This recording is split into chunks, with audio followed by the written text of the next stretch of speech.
ഈ ഫ്യൂണറൽ സെറിമണിയിൽ എനിക്കത് മനസ്സിലാക്കാൻ സാധിച്ചത് മുഴുവനും ക്രിസ്ത്യൻ വർഷിപ്പ് സോങ്ങുകളാണ് പാടിയത്.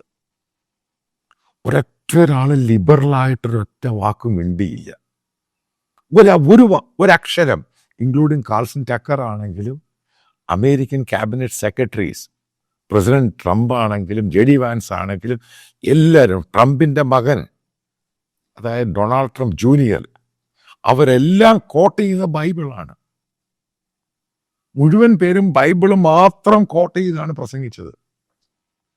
അതായത് അമേരിക്ക ചേഞ്ച് ആകാൻ പോകുന്നു. പഴയ അമേരിക്ക അല്ല, ഇത് പറയുന്ന യൂത്തിൽ കൂടെ, അതായത് ചെറുപ്പക്കാരിൽ കൂടെ അമേരിക്കയിൽ വരാൻ പോകുന്നത്. അതിൻ്റെ പ്രാരംഭമാണ് കണ്ടത്. അതായത് ഈ ഫ്യൂണറലിനകത്ത് ഞാൻ പറയുന്ന എൻ്റെ ഒരു അനുമാനം അനുസരിച്ച് ഈ ക്രിസ്ത്യൻ റിവൈവൽ ഉണ്ട്. എനിക്കറിയത്തില്ല, എൻ്റെ വീഡിയോ കാണുന്നവർക്ക് എത്ര പേർക്ക് റിവൈവൽ എന്ന് പറഞ്ഞ വാക്കിൻ്റെ അർത്ഥം അറിയാം. ഈ റിവൈവൽ നടന്നൊരു സ്ഥലമാണ് പഞ്ചാബ്. അതായത് റിവൈവൽ നടന്നിട്ടാണ് ഇത്രമാത്രം ക്രിസ്ത്യൻ മാസീവ് കൺവേർഷൻ ഉണ്ടായത്. റിവൈവൽ നടന്ന സ്ഥലമാണ് തമിഴ്നാട്. അതേപോലെ റിവൈവൽ നടന്ന സ്ഥലമാണ് ആന്ധ്ര, തെലങ്കാന, ആന്ധ്ര. അതിൻ്റെയാണ് ആ തുടർച്ച ഇങ്ങനെ നടന്നുകൊണ്ടിരിക്കുന്നത്. അതേപോലെ ഒരു റിവൈവൽ മീറ്റിംഗ് ആണ്.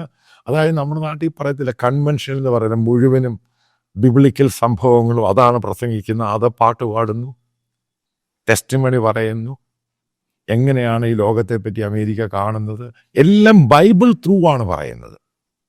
മറ്റൊരു കാര്യം അവരും ഈ പറയുന്ന സെക്കുലർ ആ സാധനത്തിലോട്ട് പോയേയില്ല.